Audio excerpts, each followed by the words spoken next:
Yeah. But I don't know. We'll figure something out. I still say that I'm right. But anyway. Alabama education. We're doing good.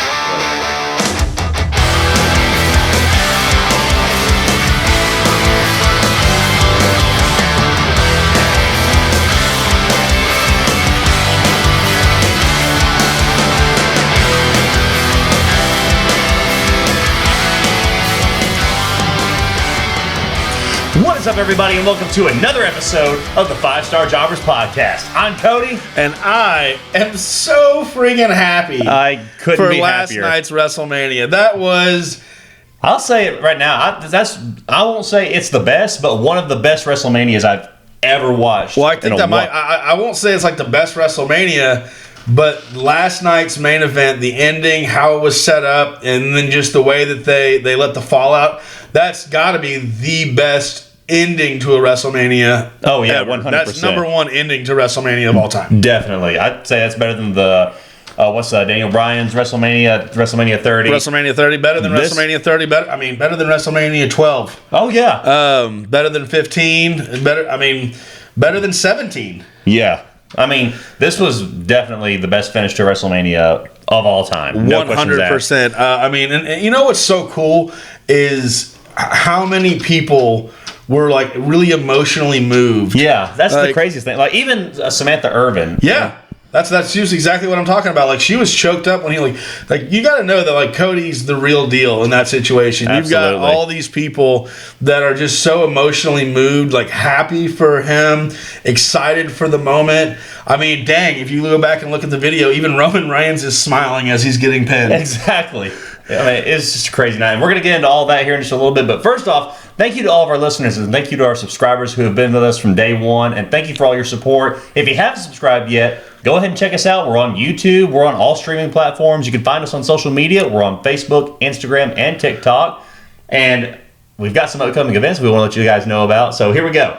April 10th, Hope Championship Wrestling presents Wednesday Wars 2 in Griffin, Georgia at the Griffin Skate Inn at 7 p.m. It's going to be a great event. Don't want to miss out on that. Also, April 13th, New South Pro Wrestling Southern Hostility in Priceville, Alabama at the Priceville Event Center at 7:30 p.m. I feel like I've got to mention some Alabama events because just had my first debut. Just had my first debut as a ring announcer this past weekend. Oh yeah, it was so much fun. I had an incredible time. I can't thank you. How was your dress for the event? Were you curvy in it? Did it show enough skin? Oh well, no, I didn't want to show too much skin. You know, just wanted to leave it to the imagination. Yeah. But anyway, I can't thank everybody at Championship Wrestling enough for just allowing me to be a part of this event. Thank you to everyone that was involved in this. I had a phenomenal time and look forward to working with you again at some point soon. But New South Pro Wrestling, Southern Hostility in Priceville, Alabama, Priceville Event Center at 7:30 p.m. That's April 13th. April 20th, DCCW Unbroken in McClenny, Florida at the Baker County Fairgrounds at 6:30. Oh, yeah. We're going to be there doing commentary, so you'll get to see us in person if you go to this event. Go check it out. April 20th, DCCW. Also, April 21st, Wrestle South is going to be in Albany, Georgia at the YB&B Event Center in the Brooks Plaza at 3 p.m. Going to be a great event. You'll get to see our good friend Logan Stevens, Xander King, and a host of others. Don't want to miss out on that. Also, May 4th, the Guardians Legacy presents Mayday in Panama City, Florida at Rosenwald High School Gym, 6 p.m. A great event. Go check it out. Also, Kraken Pro Wrestling has announced their next event, but this is going to be a little bit bigger. It is a 2-day event, May 17th and 18th. Kraken Pro Wrestling, also in association with the Alzheimer's Association, they're going to be having a fundraiser for the Longest Day event, and it's going to be Kraken for a Cause. This is going to be a fantastic event. Tifton, Georgia at the American Legion Fairgrounds. Friday night, May 17th, it's going to be at 7 p.m. May 18th on Saturday, it'll be at 2 p.m. It's a 2-day event. You don't want to miss out on this. This is going to be a fantastic show. Go check out their page. If you want to learn more about them, go check them out on Facebook. You can also find out how to be a volunteer. Go to Kraken Pro Wrestling 2024 at gmail.com. Reach out to them if you want to be a volunteer and find out more information.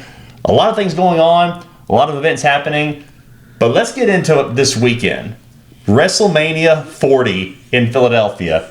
What an incredible night. What a great show on both nights. I mean, Yeah. both nights were absolutely amazing. I mean, yeah, absolutely. I would definitely say night 2 was better than night 1, but Yes. night 1 was, it served up night 2 on a perfect platter. It did everything it was supposed to do. There were great matches, and like I said, it was a phenomenal card. I mean, from top to bottom, both nights very well paced out. It's not like they had one night overly stacked against the other. There were good matches on both. But I would have enjoyed it a lot more had you not, completely left and left me watching it. But me and Justin were watching it without you because, you're a butthole who. I had obligations. I have 5 children. What's your excuse? I've got obligations. I want to keep the wife happy. Okay, happy wife, happy life. So take it for whatever you will, but if she ain't happy, ain't nobody gonna be happy. So She didn't know it was WrestleMania weekend? Oh, she knew, but we had obligations. I had to fulfill them, but I still got to watch WrestleMania at the end, and I got to watch a phenomenal main event for night 2.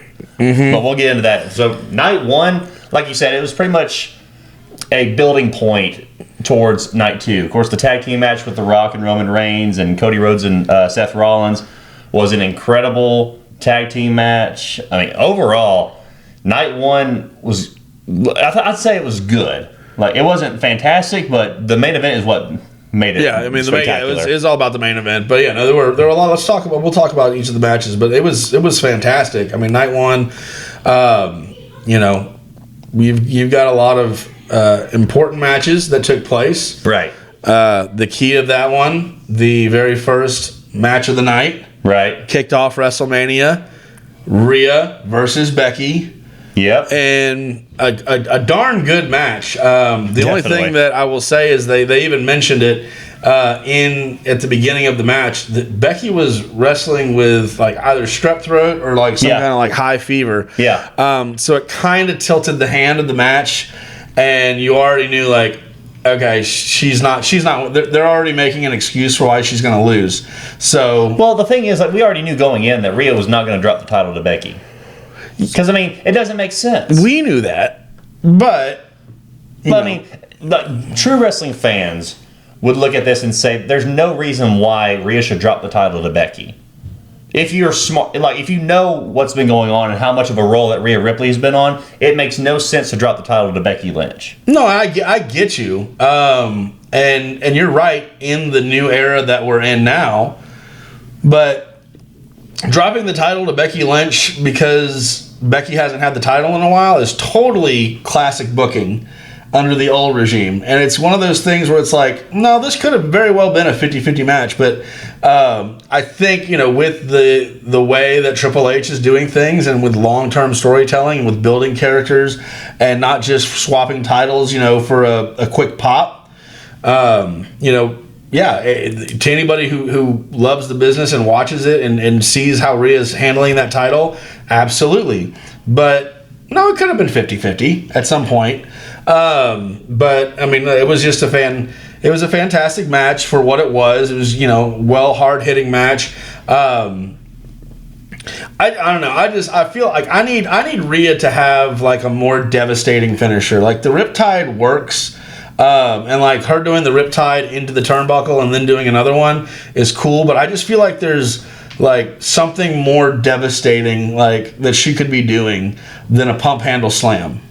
Well, I mean, it looks devastating because most of the people that she's going up against are nowhere near her size. Yeah, and so it doesn't look the same when she's doing it, against like a Nia Jax or Raquel Rodriguez, like a Raquel or somebody Rodriguez. Like that. Yeah, I get what you're saying, but I mean, still, most of the women that are on the roster or in WWE are not the same stature as Rhea Ripley is, with the exception of a few here and there.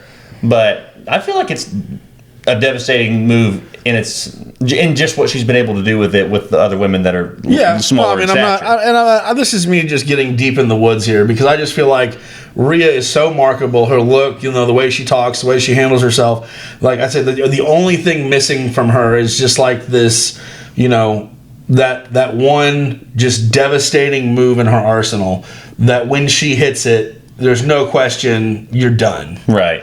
So that's just my one little critique on that. But other than that, it was a great match, great finish, great work by both those women. Can't wait to see what happens tonight on Raw, the Raw after Mania. All I can say is that I honestly don't know what to expect, because I don't know if we're going to get any debuts, or if we do, not even sure like who you would want to move up or who you would want to have put on the main roster at this point. Yeah, I don't right know now, either. And the whole thing with like the Liv Morgan thing kind of died down, but then after watching the Immortal, the Bray Wyatt documentary, and getting that tease of there being a return of the characters that Bray was putting together before his passing, right? I almost question myself, like, is Liv Morgan or is Alexa Bliss going to come back in that? Are they going to debut part of that a group tonight?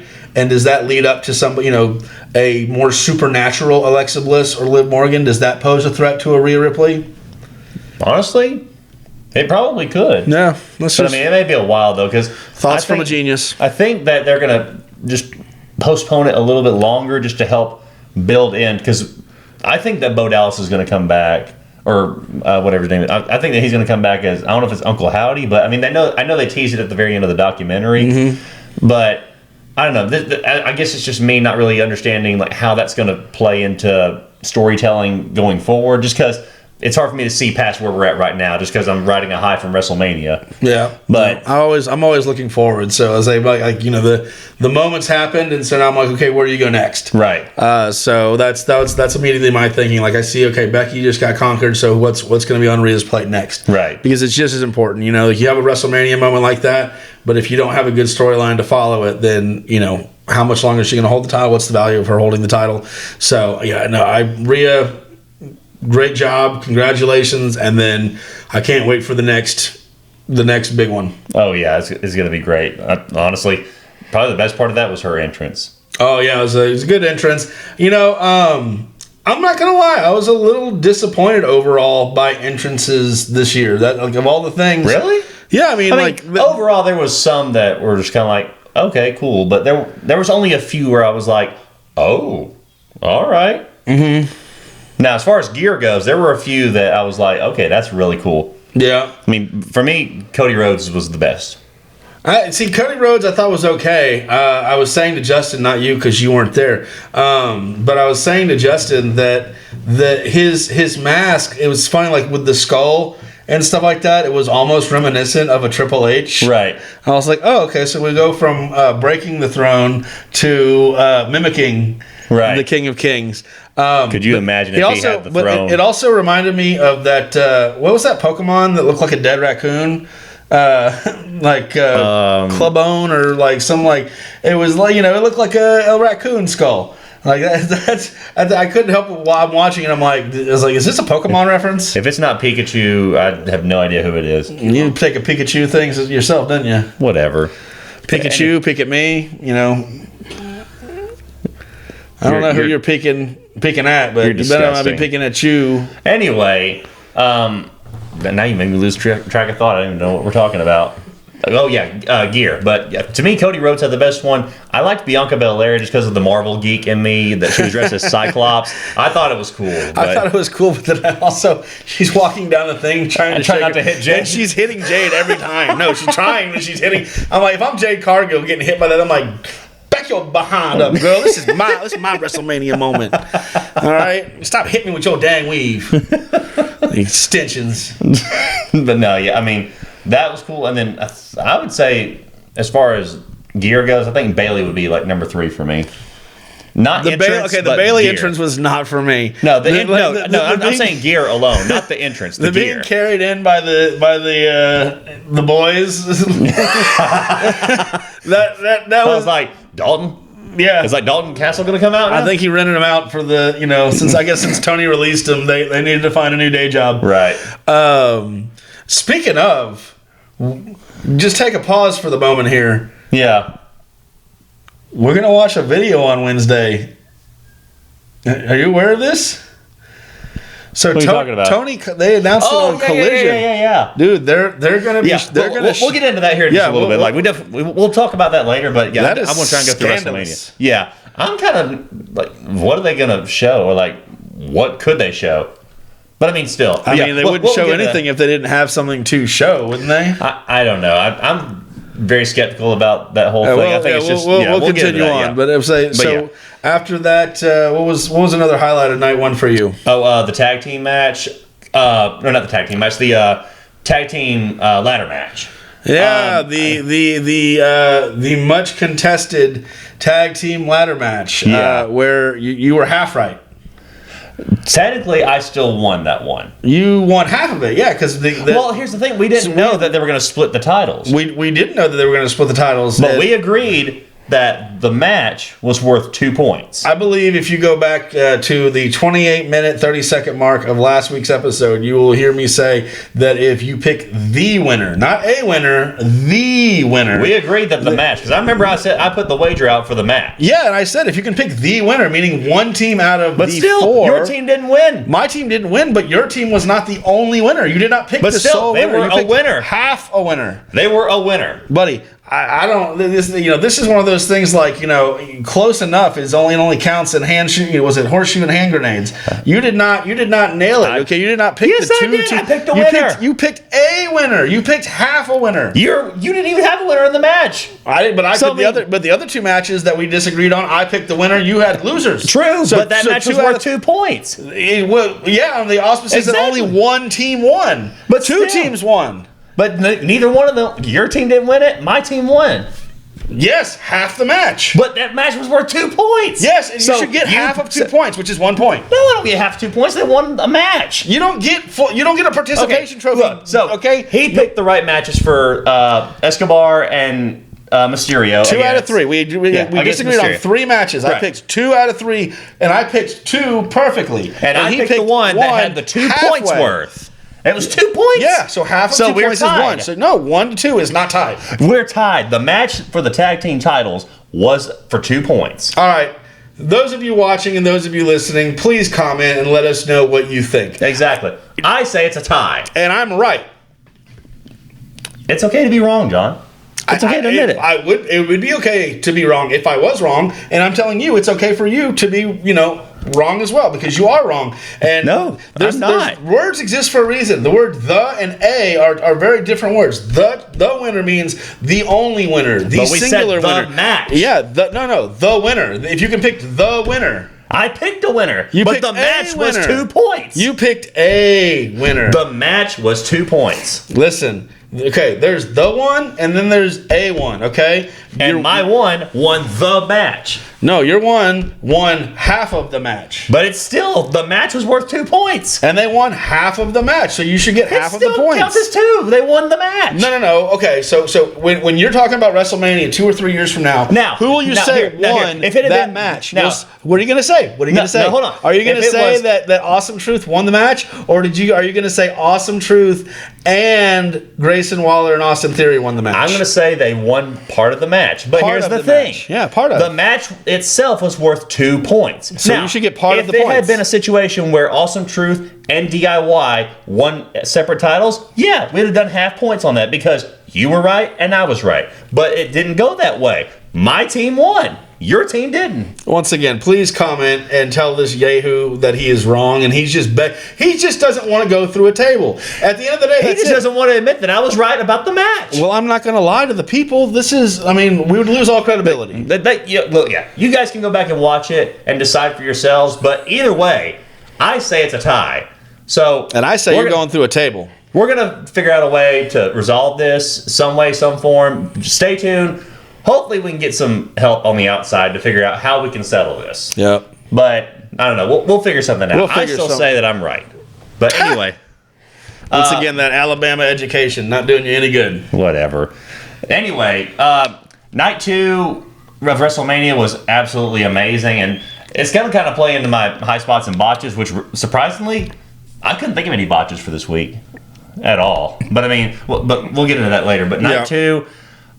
If you were a professional wrestling fan, night 2 should have brought out the little kid in you that grew up watching it and you popped it when you saw your favorite superstars return or make an appearance or whichever.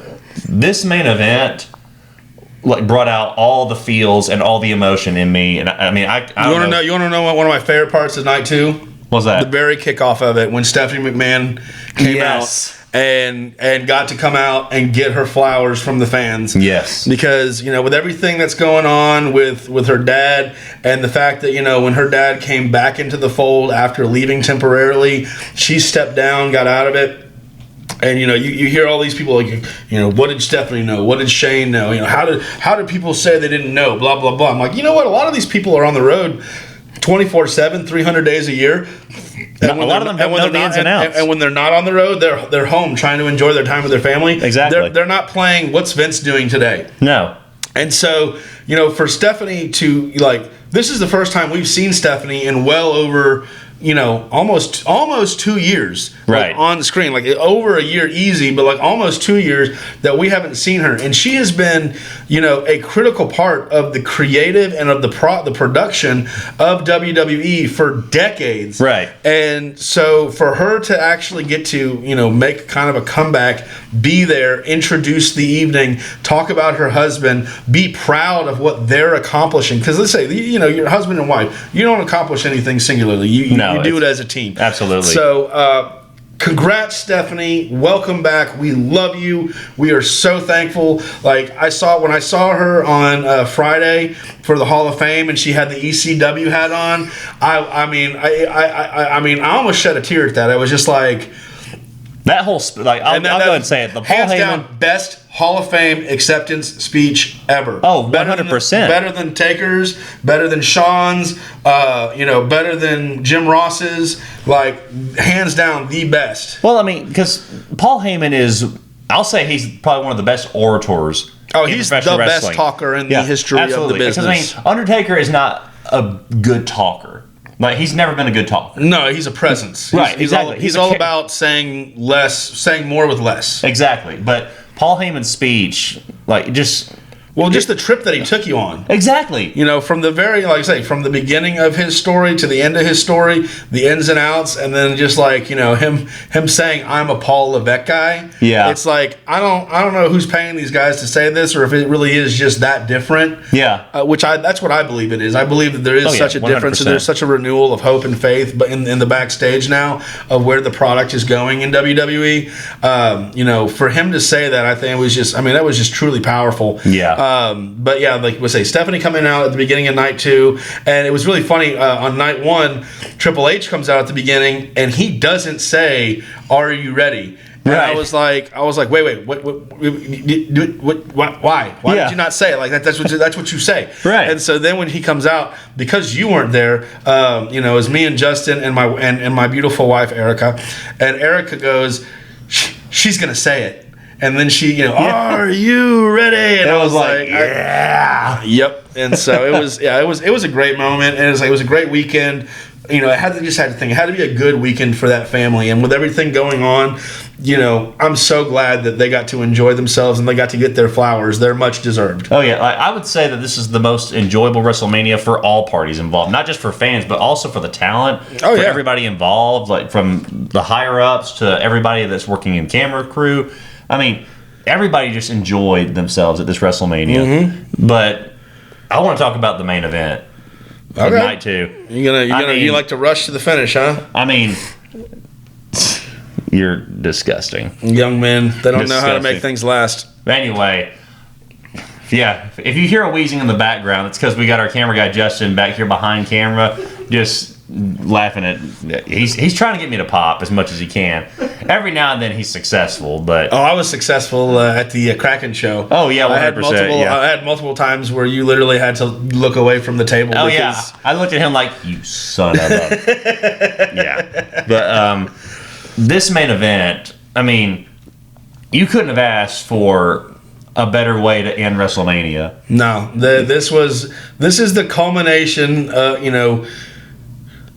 3 years for Roman Reigns, 2 years for Cody Rhodes, many years for the rest of us. Yes. If you just think about all the storytelling that was done in this match. I mean, you've got the final. This final match for Roman, he's been carrying this title since 2020. Yeah.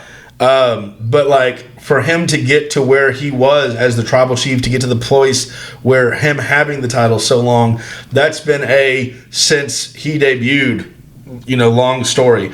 And then you've got Cody's story, and Cody coming in as, a second generation superstar. You want to call him a Nepo baby? Call him a Nepo baby.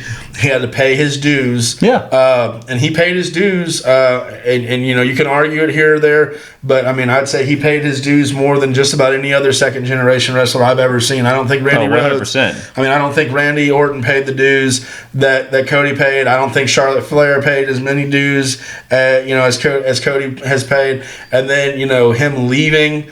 And this is one of the things that I love here, where they talked about it. Like, they didn't necessarily say AEW, but in that vignette, you saw the Young Bucks, you saw Kenny Omega, you saw the fact that he went somewhere else. I was surprised that they allowed that. Yep, that was definitely, I'd say, a consequence of the new era. Right. That we're not going to talk about. We're not going to act like things that exist don't exist. Right. It happened. We all know it happened. So might as well just get it out in the open. Yeah. But so for you've got Cody's story, and it's like, I don't think anyone ever put Cody's story together at the beginning with this end in mind, but it's so perfectly got there. Yes. Same thing with Roman, and it's just like you have two very different roads that finally converge.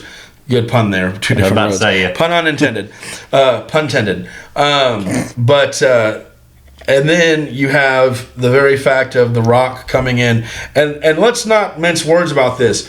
Roman Reigns was not built for Cody Rhodes. No. Roman Reigns was built for The Rock. Yes. Roman Reigns was built to be in the WrestleMania main event against The Rock, and for The Rock to win, or for Roman to win, I don't know, but that was supposed to be the match. And for years, that's the match that we wanted. And that's why, even in the build-up to all this, we were talking about that. Like, this was not supposed to be Cody's thing until Cody came in and laid out his story. And his story was so compelling that you had this, okay, well, we kind of want Cody to finish his story. And then after last year, and then, I don't know if the Rumble happened the way it was supposed to happen, or if the injury to Punk called an audible, but then Cody wins the Royal Rumble, and at that point, The Rock comes out, that next SmackDown, and we get it's going to be The Rock versus Roman. Right. And the fans said no. The fans said, no, we want Cody versus Roman. And they changed the match. They 100% changed the match. This was not long-term. This was not what was planned. No. But they listened to the fans. They reacted, and they came up with an amazing way to put all this together to make it make sense. Oh, yeah. The way they twisted it at that press conference was absolutely genius. Yep. But I was just like, to say that, like, for us fans who have painstakingly stuck with sports entertainment and WWE for years and years and years through some truly awful years of just terrible storytelling, terrible booking, terrible paying attention to the fans.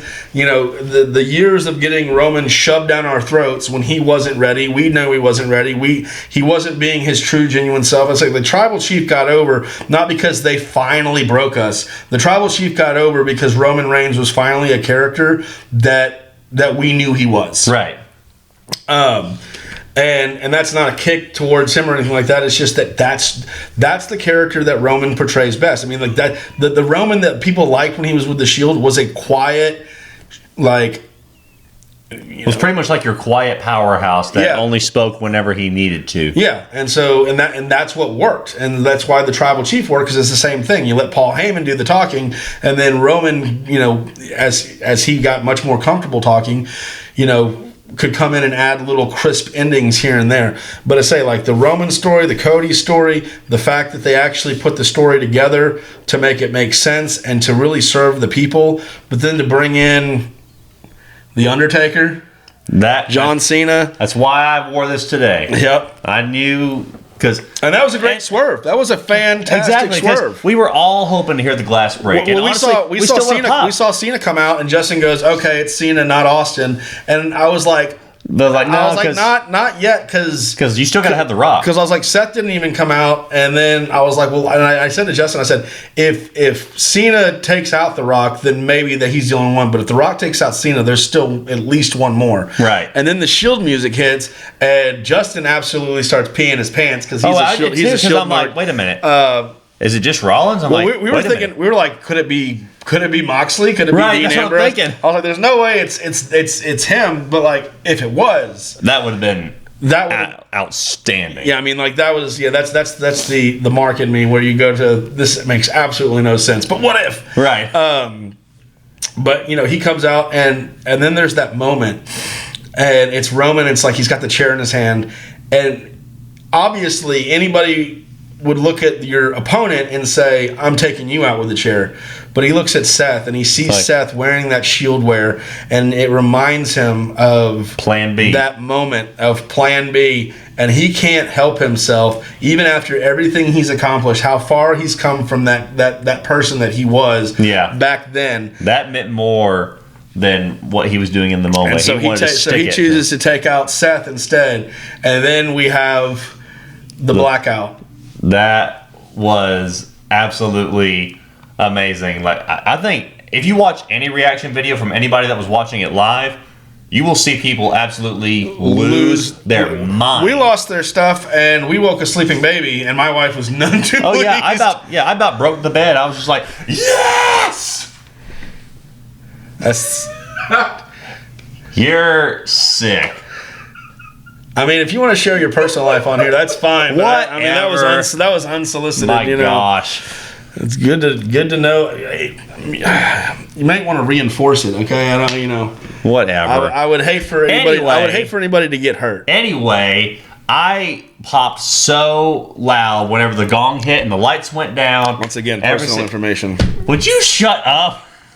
I'm trying to be serious here, but as an Undertaker mark growing up, this was the best surprise, the best swerve that we could have gotten, because everybody that I know of was expecting the glass to break. Yes, I was waiting for the glass to break. That's what I was waiting for. Yeah. And I say, and we talked about it. I said, if the glass didn't break, if it was just Cena coming out, to me, I said, it still would have been a good pop, and it was. And it was, but I was like, I would have been disappointed. I was not disappointed when the gong went off. No, not at all.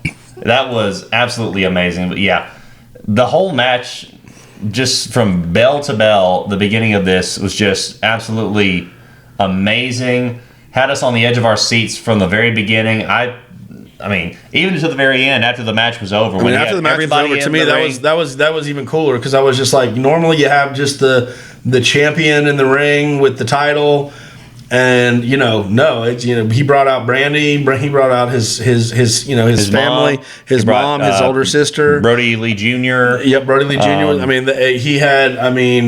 He brought out Bruce Pritchard and Triple H, and it's like, it's like these are guys that are not very put out in the open. I mean, you see them every now and then. Yeah, but they're Bruce, like. When's the last time someone like Bruce Pritchard gets a lot of hate, for being a perennial yes man for Vince McMahon through the years and the years and years.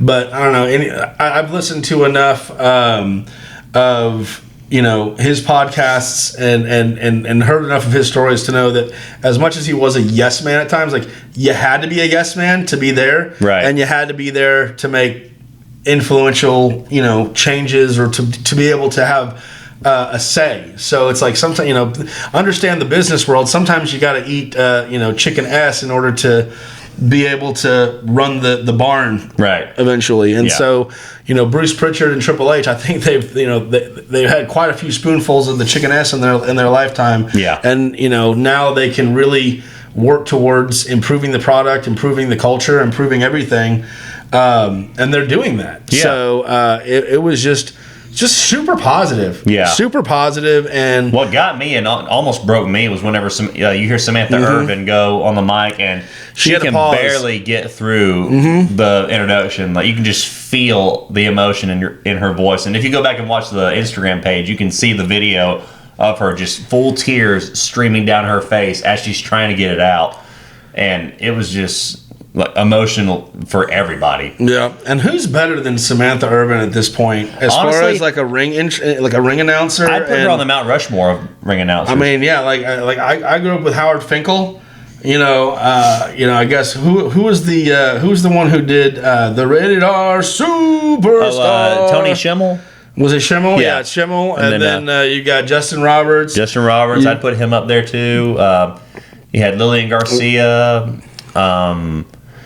Outside of professional wrestling, you had Bruce Buffer. Bruce Buffer with Are You Ready to Rumble and everything like that. But I'm honestly that was that Michael? Get ready to rumble. That's Michael Buffer. Bruce is UFC. Buffer. So it's time. Yeah. But no, Samantha Urban is goated. As far as I'm concerned, I'm saying it right here and right now. Like that is, if I can hear her for like the rest of time, which is not not feasible. Like with the AI thing now. Like here's what you do: you just take Samantha Urban for the next 2 years, and then AI regenerate it and have Samantha Urban be the voice of Raw and SmackDown for the rest of eternity. There you go. She's fantastic, and she loves the product, and you can see it. Like she loves professional wrestling. She is not just there to collect a paycheck. She loves it. She cares about it. She pops like we pop.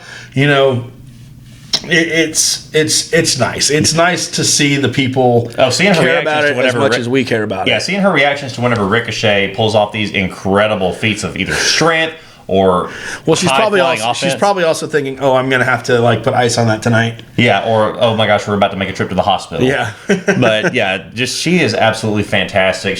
I'm gonna say she's the best ring announcer of all time. That's what I'm saying. She's goated. Yeah, definitely. We give her the seal of approval. The goat stamp. Absolutely. So, with WrestleMania behind us now, there's one thing I want to talk about that was kind of prior to WrestleMania, but it's been in the news a lot. Everybody's been talking about it in the professional wrestling world, and it's going to be something that is, I guess, going to be brought to light, I guess you could say, on Dynamite this Wednesday. But the CM Punk interview... Oh, yeah, on Ariel Helwani. Yeah, where he tells about the incident that happened at All In London. I mean, see, here's the thing. And I listened to the Busted Open podcast with Bully Ray and all of them. Bully Ray confirms with CM Punk because... That Jack Perry is a Punk kid. Now, I said it straight as I could. I was a Jack Perry fan... And then with all that's going down, I'm not going to sit there and say Punk didn't screw up. I'm not going to say Punk probably didn't go off the handle, but he was goated. Well, I mean, he was 100% pushed on by a Punk kid with zero respect for the boss, the business, and the talent that he's working with. Well, and plus it was a culmination of things from the beginning because whenever he first got there, and he mentioned it in the interview, there were some of the guys in there that did not want him to be there, that wanted him gone, and he eventually went to Tony and was like, look, I just let me go. People are not wanting me here. And just let me go. At this point, and you see what's going on. As they have the interview, and Punk comes out, and he basically, he doesn't sit there and thrash anybody in the interview. He sits there and says this is what happened.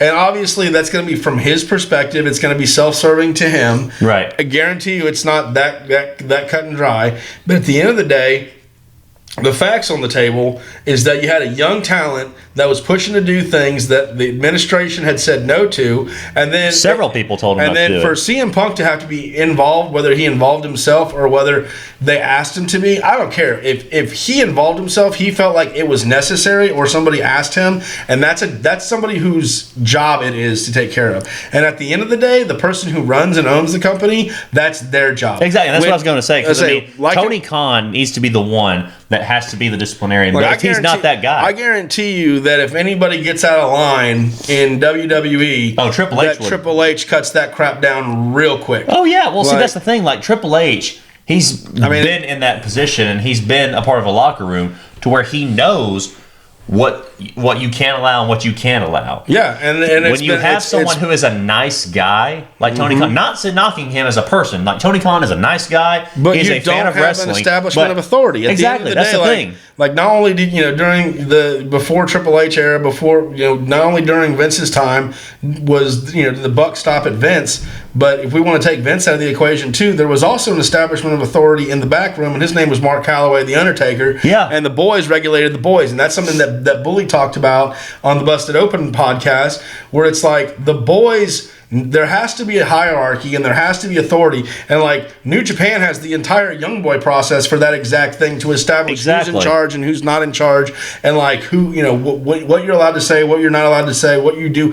I mean, the wrestling culture, we see it every time we go to independent wrestling matches. There's always a hierarchy in independent shows. And everybody comes in, they shake the hands of everybody that's part of the show. They show respect. There are people who are the wrestlers that are the top level wrestlers. Sometimes they're also the bookers. I don't really agree with that, but it is what it is sometimes. Right. But you have top level wrestlers, and from the top down, you have a hierarchy and you have a respect. And this kid, Jack Perry, doesn't have that respect. And there's multiple people who have said this now, that he doesn't have the respect. And right. Tony Khan did not do his job.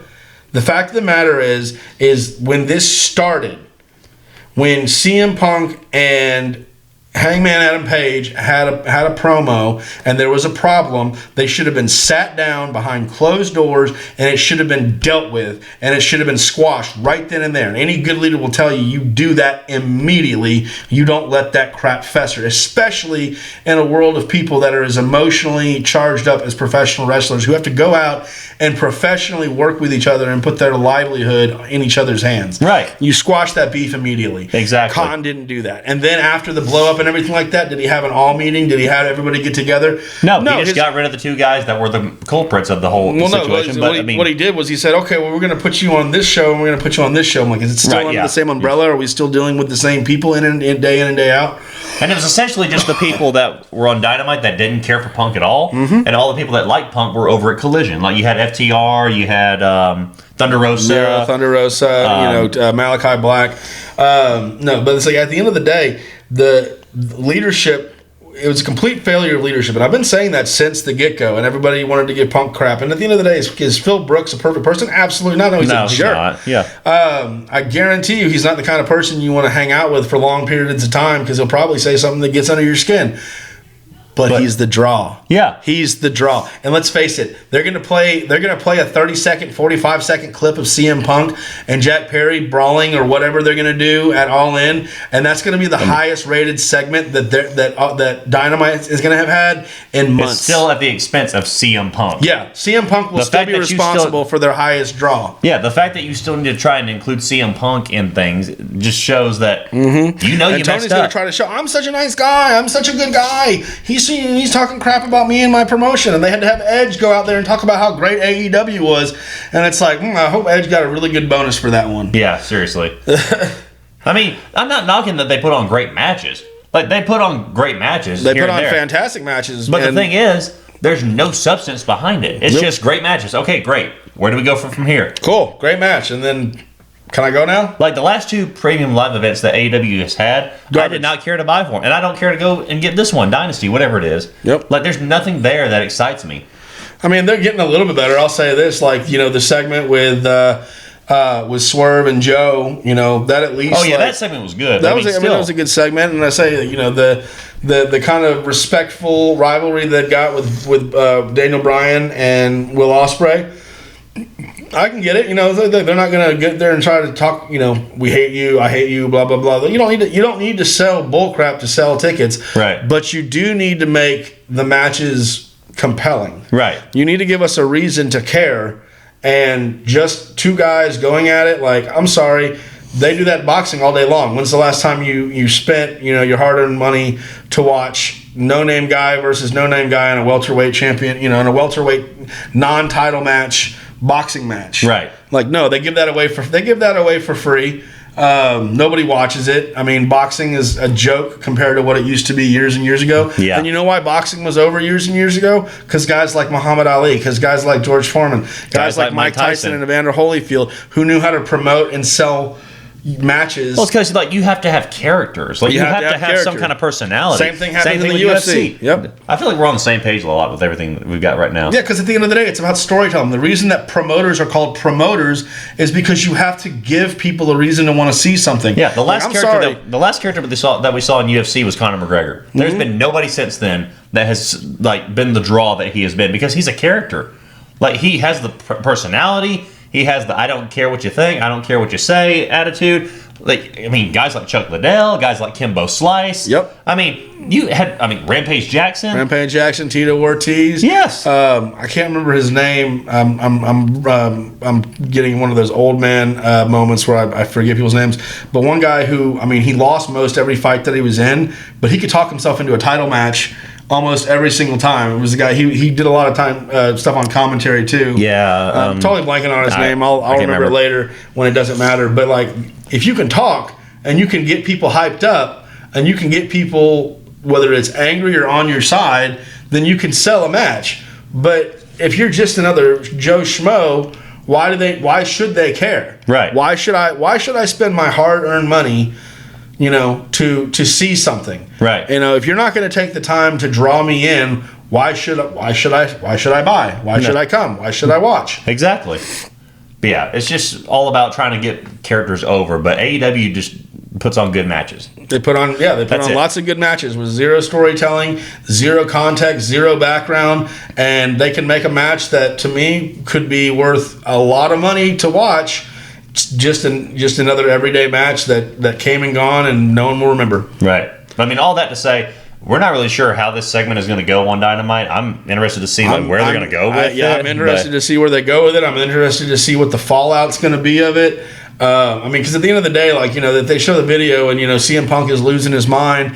Here's the thing: this is a no-win situation for them, other than the ratings they're going to get from showing this video. Right. Because if they show the video and CM Punk is just being belligerent, blah blah blah, so what? Exactly. Like, okay.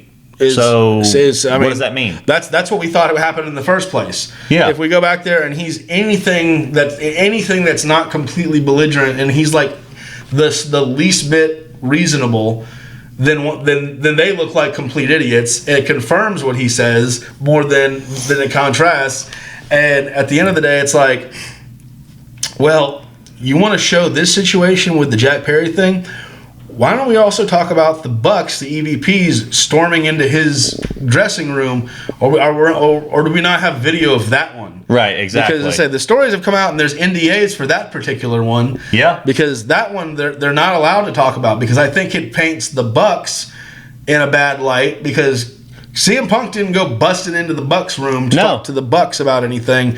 That was quite the opposite. They busted down his door. Yep, and they paid for it. Yep. So severely. At the end of the day, like I said, I think this is kind of a stupid move. This is like I said, they'll get ratings boost in one segment of their show for having CM Punk on there. But it's not going to make them look any better. It just makes them look bitter. It makes them look childish. And Tony, you can spend a lot of money on a wrestling promotion. Ted Turner did it too. But if you don't have smarter people around you that can help you put on a real wrestling promotion, you're going to be WCW in 92 to 93 to 94. 100%. Okay, you're just going to be in the red all the time. I mean, we'll just have to see what comes of it on Wednesday. All right, John, you ready for some reviews? What have we been doing this entire time? Reviewing. Pretty much. So why not? Yeah, yes, I'm ready for some more reviews. Alrighty. But high spots and botches. For me, I had two high spots, but I feel like one is like everybody's. But for me, the high spot was obviously The Undertaker returning and taking out The Rock. I mean, like I said, The Undertaker mark and me absolutely loved it. Just jumped nearly through the roof with excitement with this. Yeah. But that was probably my highlight of the night overall. That's good. It was a good spot. The match itself was good, like we talked about before, but I don't know, just something about that just took me back to when I was a kid and just hearing that gong and hearing The Undertaker return. Mm-hmm. Just something about it just makes me just really excited, and it's hard to explain. But yeah, that was my high spot for the week. Is the table lifting? I think you're mistaken. It feels like something's picking the table up from underneath. I think that's you. I was giving you a compliment, but you turned around and gave it to me, so thank you. Whatever. But no, yeah. What you got? My high spot, honestly, my favorite part of the entire week was the Hall of Fame. Like, yeah. I mean, like you got it right on with the match. Best match of the week. Best match of WrestleMania was Cody and Roman. Absolutely, completely fantastic match from bell to bell. But like the Hall of Fame this year was absolutely fantastic. The speeches, the people. I mean, Thunderbolt Patterson. When you could understand what he was saying, which was only about 25% of the time. I mean, giving God all the glory and everything like that. I thought that was pretty awesome. Yeah, definitely. Bull Nakano finally being inducted into the Hall of Fame. See, and I'll be honest, I did not know about Bull Nakano until they made the announcement. So when I started watching professional wrestling, before the Attitude Era became fully like Sable, Deborah, Lita, Trish Stratus, and all that. Before, like I said, my early years in started wrestling. I remember Alundra Blaze and Bull Nakano because they were the only two females that wrestled at all. And then when Alundra Blaze went over to WCW and she threw the women's title into the trash can, that was a big deal. And I remember when Paige came in and started using Bull Nakano's submission move. And I remember watching and going, oh, wow, I haven't seen that move in a long time. Right. But yeah, that's a woman. Look, when they talk about so many women, they were before their time. Bull Nakano was well before her time. Bull Nakano, so you see it in characters like Asuka, like Io, like Kairi Sane. Like you saw it in Paige. Yeah. There are so many women who have taken something from Bull Nakano, whether they even realize it or not. Like that woman was before her time. Like that woman was putting on highly technical professional wrestling matches when women were given 4 minutes or less in the ring. Right. 2-3 moves, hair pulls, blah blah blah. Bull Nakano getting inducted to me that's a finally moment. Like how did they go that long without inducting her? Right. And then, like I said, Paul Heyman's speech was to me at this point goes down as the greatest Hall of Fame speech ever. Absolutely. And, I mean, I wish that they would have let the uncensored version go. Just me personally, but yeah, it's Paul Heyman. Yeah, you gotta let him do it. I think had it been on the WWE Network, or if the WWE Network was still around, or maybe when it's on Netflix, right? But when it's on it's on USA or on Peacock, it's got to be a little bit more toned down. But that was absolutely my high spot, and I say I can't wait to go back and watch those speeches again. Yes, definitely. As far as botches go, honestly, I didn't really have anything. I don't know about you, but for me, the Philadelphia street fight. Street fight. No hate towards the Final Testament or the Pride or whatever the groups are calling themselves. And I don't even blame the wrestlers. This was just.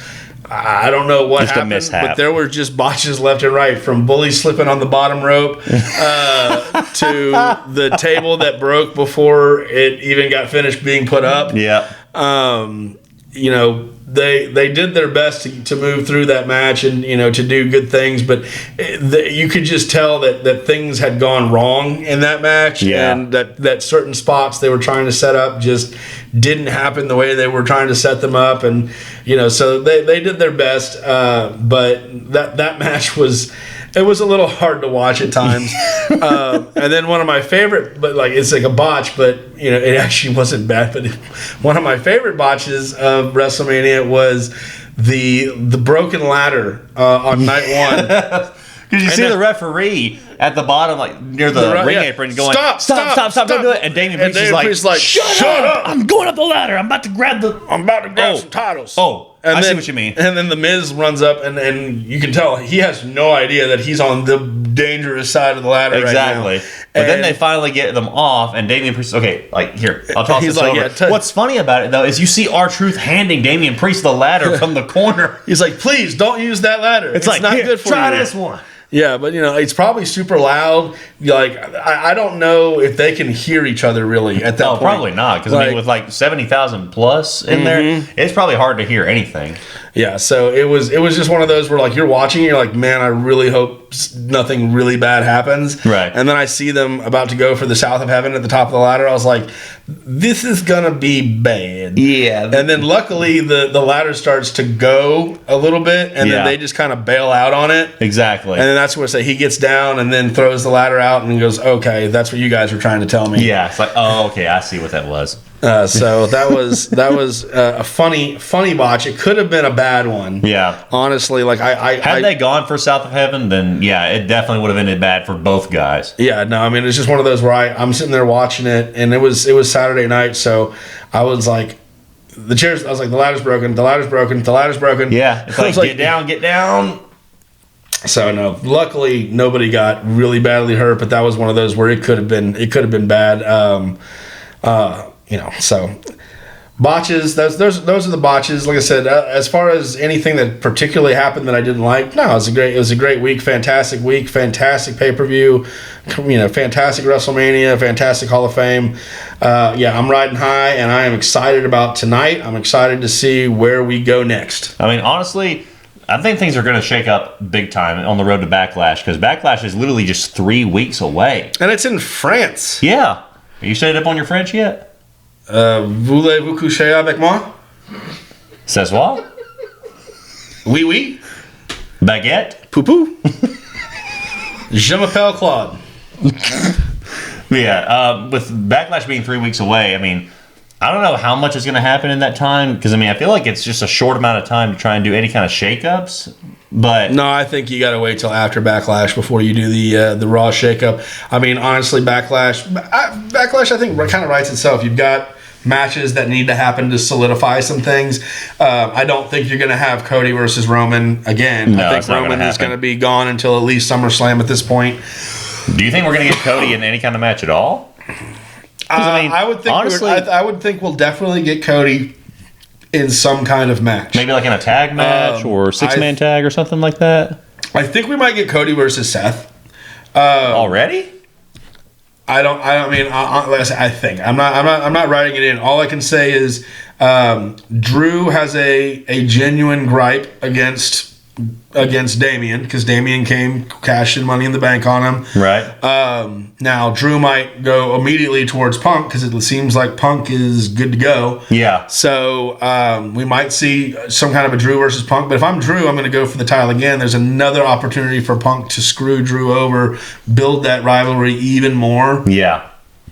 So I mean, I can definitely see Drew versus Damian to solidify Damian's title run. I'll be honest, I was surprised that happened. I was surprised that it happened too. I mean, truthfully, I was waiting because all the way leading up to it, we kept thinking that it was going to be a cash in, but it was going to be a fail. Yes, yeah, I fully expected it to be a failed cash in. Drew's sitting there picking on Punk, and I was sitting there like, why? What are they doing here? And then when Punk attacked, I was like, oh, I know what they're doing here. Yep. It's that's how it's going to go. So no, that was. I think that was really well done too. Like I said, it really picks up the rivalry between Punk and Drew, and it gave Drew his moment. Yeah, he got to win the title in front of a packed out stadium. Yep, but then 20 seconds later. Yeah. So I mean, it's one of those things where Damian. It'll be interesting to see how Damian Priest's first world title run goes, and how well he either adapts or does not adapt into that role. So honestly, I think this is going to help solidify the Judgment Day as a solid staple a lot more than it has been in previous. Oh, absolutely. So I mean, you've got the Judgment Day that carries both world titles at this point. So that was something that they very much needed if that faction was to stay together. So right. Like I said, I'm excited to see where that goes. But yeah, let's say I feel like Backlash has got plenty of opportunity. Like, whether it's obviously if Damian's going to be carrying the title, you're going to have somebody that's from the ladder match that's going to want to face the Awesome Truth for the title. And as much as I like the Awesome Truth, they're a comedic group. I don't see them carrying the title for that long. Well, probably not. But I mean, it gave R-Truth his WrestleMania moment that he hasn't had in I don't think he's ever had a WrestleMania moment that I can think of. Yeah, apparently he's never won at WrestleMania before, so there you go. But yeah, no, I think Backlash will probably be pretty well written before the end of this week. Yeah, definitely. So there'll at least I'd say maybe 4 matches or so that'll be solidified this week alone. That's what I would expect, and then to say they have the next 2 weeks after that to kind of build them up. Right. But anyway, guys, that's our episode for this week. Thank you so much for watching. Thank you so much for listening. Like I said before, we're on social media. Go check us out on Facebook, Instagram, and TikTok. Also, let you know some upcoming events. We told you about these before in the previous episode, but if you're a promoter and you want your event to be featured on our episode, reach out to us on social media, or you can reach out to me personally at Cody 5-Star. But like we always say, guys, we can't thank you enough for your support. Thank you for watching. Thank you for listening. And as always, keep it 5 stars.